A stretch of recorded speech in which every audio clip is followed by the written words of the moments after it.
Auzi, iubire, eu m-am plictisit. Hai să mergem într-o vacanță, bă.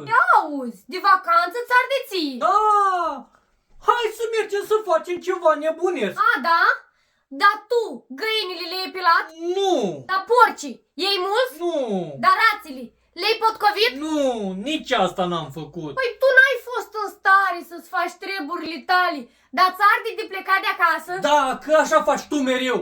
Mereu găsești motive să-mi strici cheful. Și dă odată bigul ăla să mă duc să-i pilez găinile alea.